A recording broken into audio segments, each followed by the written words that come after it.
Take a break from your busy schedule and join Harold Sala for Guidelines, a 5-minute commentary on living. When Bud and Shirley James went to a party and things began to drag, someone got out a Ouija board. A friend who was a Christian asked, "Will I have a baby?" The woman already had several children, and she and her husband did not plan on having any more.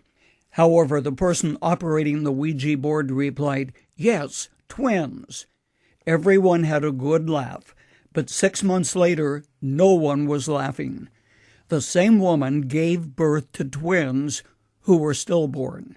What no one knew, including the woman herself, was that she was pregnant at that very time. Do things like this just happen? Or can someone manipulate information predicting the future? Long ago, Saul, the king of Israel, wanted to know the future. He was going to do battle with the Philistines. He wanted to know if he would be victorious. Saul made a secret trip to the witch at Endor.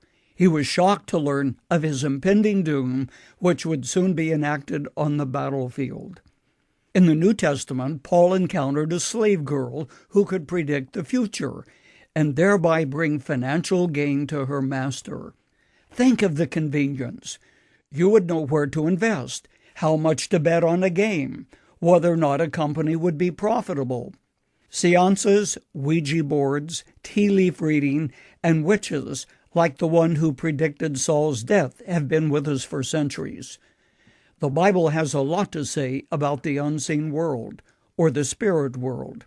Instead of minimizing or ridiculing a belief in the unseen spirit world, the writers of Scripture uniformly warned against tampering or being involved in practices such as I have just described. When Paul was at Ephesus, many miracles were done. It was a direct encounter with the spirit world. The demons were subject to Paul, and he cast out more than a few evil spirits. About then, the 7 sons of a man whose name was Sceva decided they would do the same thing. But instead of obeying them as they had Paul, evil spirits physically turned on the men so that they fled out of that house naked and wounded, in the words of Scripture. Is it any wonder that truth is always stranger than fiction? Years ago, when my grandson was small, the Pokemon card game and video games were the rage for kids.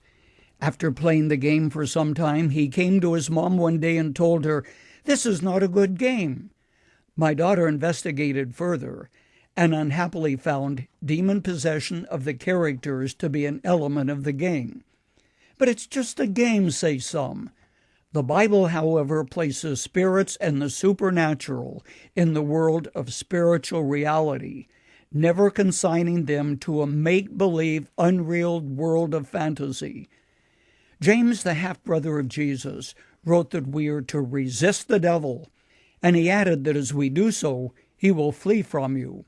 Resisting is a great deal different than toying with something as a curiosity or a pastime. Many today think of Satan as someone who might appear at a party dressed in a red suit with horns, a forked tail, and carrying a pitchfork. However, I am convinced that if Satan should appear today, he would have a dynamic personality, be handsome and forceful. He would be very popular with a charisma that would overwhelm many people with his dynamic, forceful ways. Rather than taking my word for it, go to the Bible and find out how powerful this spiritual entity is.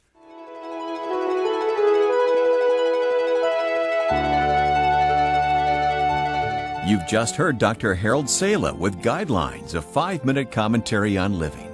If you would like to listen to the program again, download a copy, subscribe to our e-commentary, or view other resources, visit guidelines.org. We would like to hear from you too. You can email us at info@guidelines.org. That's info@guidelines.org. Thanks for listening, and we invite you to join us again for the next edition of Guidelines.